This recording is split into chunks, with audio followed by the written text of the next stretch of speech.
How to fix Galaxy S26 battery drain after One UI update with this easy fix.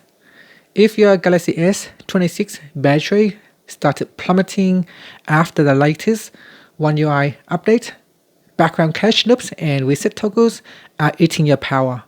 Here are 4 quick settings to get your battery life back right now. After a major update, the One UI home launcher often gets stuck in a background loop reloading icon cache. So what we can do is open up settings, and then we go down and tap on apps. In here, you want to look for the system apps called One UI. You can search using the search and then type in One UI home. So tap on that, and then we go down and we want to clear the cache. So go into storage and tap on clear cache and tap on the back key. Now this does not reset your home screen setup, but it instantly stops launcher from crashing in the background. Okay, so that's step number 1. Step number 2 is to stop background network pings.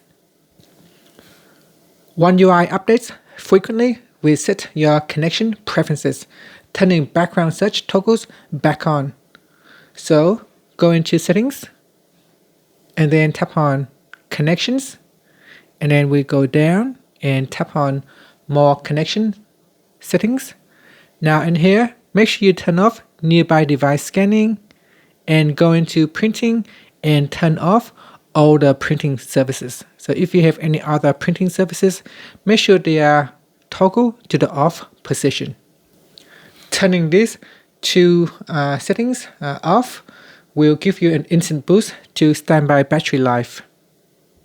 Step number 3 is to force unused apps into deep sleep. To stop watch social media or shopping apps from waking up your processor when you aren't using them, we can go into settings. So swipe down at the top and tap on settings. In settings, we go down and tap on battery, then tap on background usage limit. Then we tap on deep sleeping apps. At the top here, tap on the add button and go down the list here. Go ahead and add in any non-essential apps. Apps in deep sleep can never run or ping servers in the background until you manually open them. So tap on add, and it will be added to the top of the list right here. To finish up, use Samsung's built-in system cleaner to purge bad code after an update. So swipe down at the top and tap on the settings icon. Now we scroll down and tap on device care. Then at the top, tap on optimize now and wait for that to finish. This allows your phone to automatically clean up corrupt background files overnight while you sleep. And that's it. Thank you for watching this video.